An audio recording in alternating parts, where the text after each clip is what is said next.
Yeah. That's no longer photoshopped on there, ladies and gentlemen. I think it looks pretty good. I don't know, it was kind of a rusty old 140. Seemed like the one to do it to if someone's gonna do it. Might as well be mine.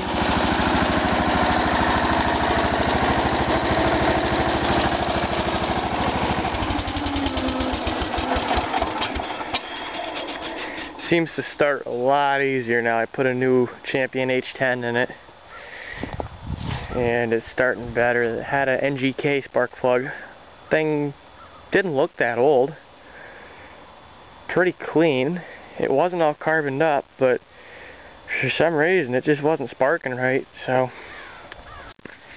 see what macro does. Oh yeah. Look at all them cracks. These tires are pretty well spent. But they do have good tread on them. And believe it or not, they do bite very, very well. And they will demonstrate that. Oh, here we go. Look at these. You know, they were leaking when I got it. But somehow, wow. Somehow I haven't put air in these tires in about 2 weeks now. And they're holding pretty good. This rim here appears to be a replacement because it looks like brand new.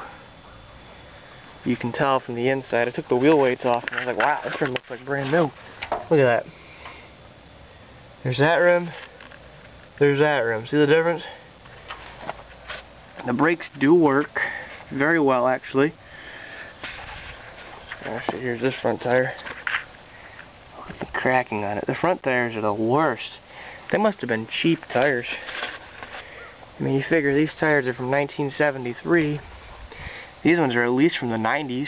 I don't think they started putting Cub Cadet logos on tires until you got into the department store motors. I don't think you could buy a dealer Cub Cadet with that stamped in the tires. But they must have been cheap tires. They're a copy of the Goodyear Terra tires that are on my 210. They have the same tread and everything, but they're just a copy.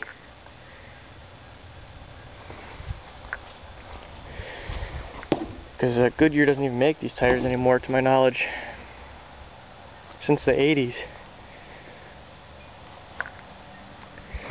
But this grill here is more restrictive than the grill on my other 140. The holes are a little bit smaller, so it forces more warm air to come this way toward the carburetor and down out the bottom. I mean, it still ventilates air through just fine, but it'll make a good wintertime tractor because it's blowing warm air toward the carburetor. It'll keep the carb from frosting up, which is something that I want.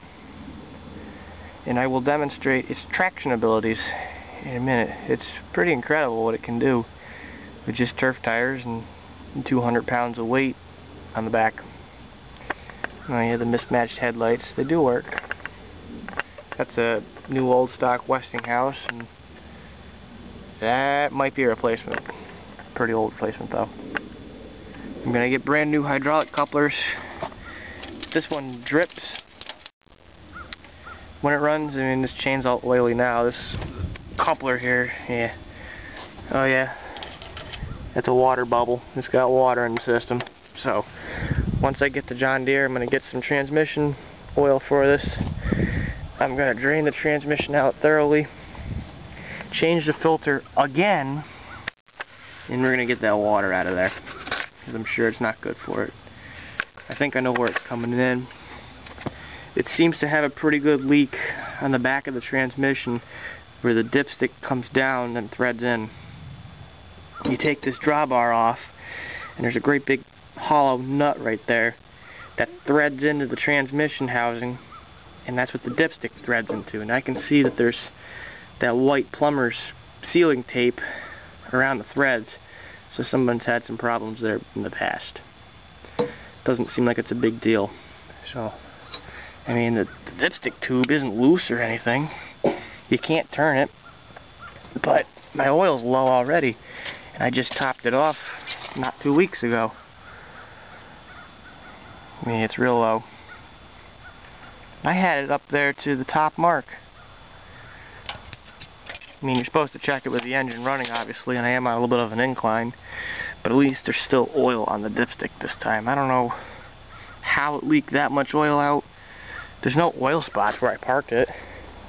It doesn't leak from the valves underneath. It doesn't leak from the lift cylinder. Oh yeah, there is a little bit of an oil spot. Okay, I'll put a pan there.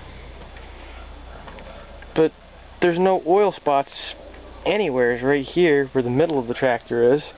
This is where the back of the tractor goes, up against the 210. Here's those Goodyear tires I was talking about. Here's a pile of crushed stone right here. As you can see, it's fairly tall. It's good, maybe 5-6 feet. I'd say 5 feet tall. And this tractor will climb right up it. It did it even without the second set of weights on it. It would do it with just one set. As you can see, there's nothing but turf tires. I have the snow chains off of it.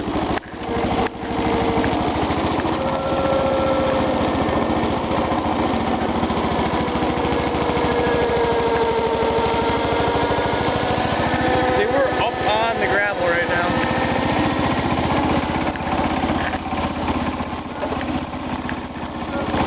And it didn't even spin. That's pretty good for just turf tires, really. And it would do it with just a single set of weights. I don't know about no weight. Not bad though.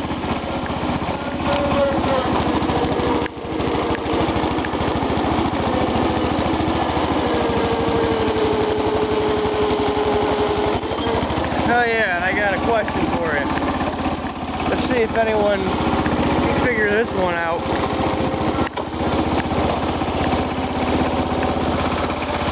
How this tractor shakes.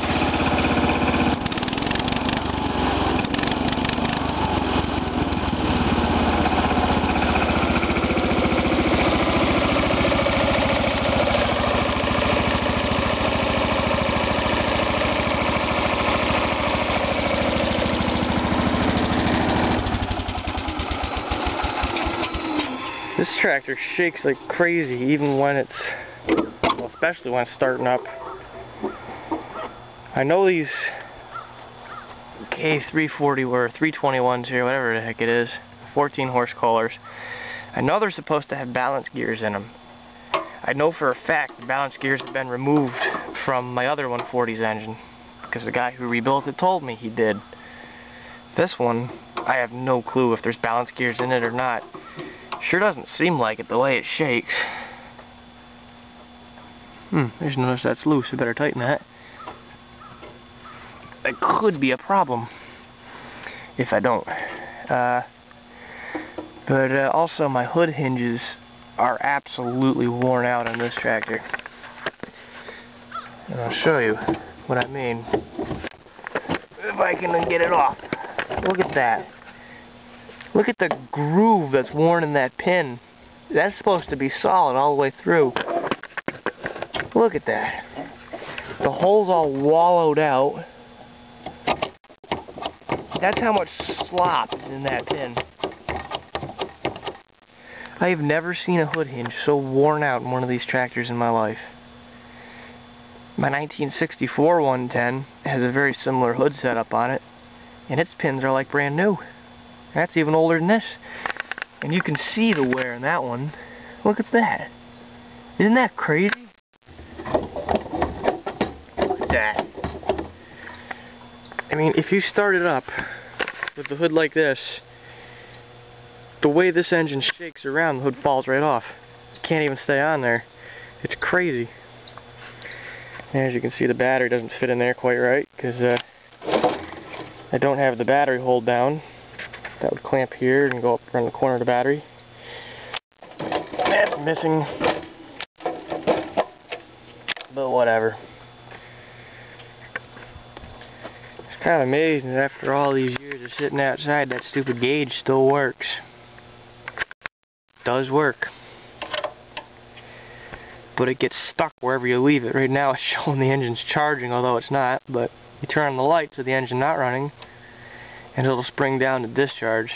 You start it up with the lights off, just at idle, it'll pop up to about this first line charging, and with the lights on it'll be closer to 0. You throttle it up, it'll come up here further with the lights on even. So it's a good working gauge, and as you can see it kind of fogs up the more you use it. There's probably water in there.